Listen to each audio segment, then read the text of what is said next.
This is our Serie A team of the season so far, based on the Goal.com Player Ratings Index. In goal, we have Handanovic of Inter. Inter have exceeded expectations this season. They were expected to struggle, but they're currently second in Serie A, and much of the reason has been down to Handanovic in goal. Inter have conceded the third least amount of goals this season. Handanovic has had a number of impressive games, pulled off a string of great saves, and he's been a fantastic signing from Udinese. In defence, we have Matteo De Sciglio of AC Milan at right back. De Sciglio has been one of the surprises of the season. He's pushed Ignazio Abate, Italy's right back, to the bench, and he's really impressed with his tactical positioning, and he's been one of the few plus points of Milan's season so far. At the heart of defence, we have Ranocchia of Inter. Ranocchia is often criticised. I'm not really much of a fan, to be honest with you, but the stats show that he's been one of Italy's best defenders this season, and for an Inter team that have had so many injuries in defence, Ranocchia has stood strong. Alongside Ranocchia, we have Gonzalo Rodríguez of Fiorentina. Fiorentina have lit up Serie A this season, and Gonzalo has been their most impressive defender. He's been a leader, an organiser, and he's even chipped in with a few goals. At left back, we have Giorgio Chiellini of Juventus. After a difficult Euros where he really struggled with Italy, he's been back to his best this season. He's been fantastic alongside the likes of Andrea Barzagli and Leonardo Bonucci, and Juventus have only conceded 10 goals in Serie A this season, and Chiellini's been a key reason why. In midfield, we have Borja Valero of Fiorentina. Like Gonzalo, he joined from Villarreal in the summer.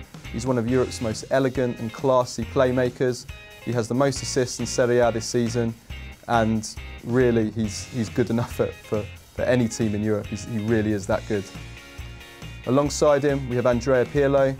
2012 has been the best year of Pirlo's career. He may be 33, but he's still playing at the top of his game. He's scored many goals, many assists. He runs the game from the centre of midfield. He's just a genius.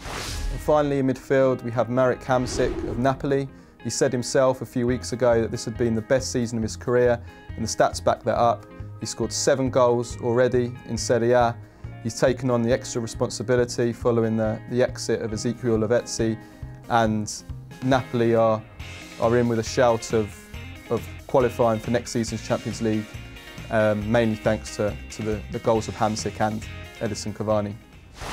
In attack, we have Stefan El Shaarawy, 20 years old. He's absolutely exploded this season. He's top scorer in Serie A with 14 goals. None of those are penalties.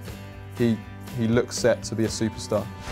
Alongside El Shaarawy, we have a veteran, Miroslav Klose. I don't think I've ever seen a first striker at the age of 34 and a half who is such in great physical shape and still so sharp as Klose is right now. He scored 10 goals in Serie A. Those have included key goals against Roma in the derby, the winner against Inter. He's just a phenomenon. And finally, in attack, we have Edinson Cavani. Many wondered whether he would struggle after Lavezzi, who created most of his goals last season, left to join Paris Saint-Germain, but he's carried on where he left off last season. He's the second top scorer in Serie A. He scored goals galore in Europe as well, including 4 in one game in the Europa League. He is currently the best striker in Serie A. So there's our Serie A team of the season so far. A few surprise inclusions, including Ranocchia at centre-back, but all in all, a very strong lineup.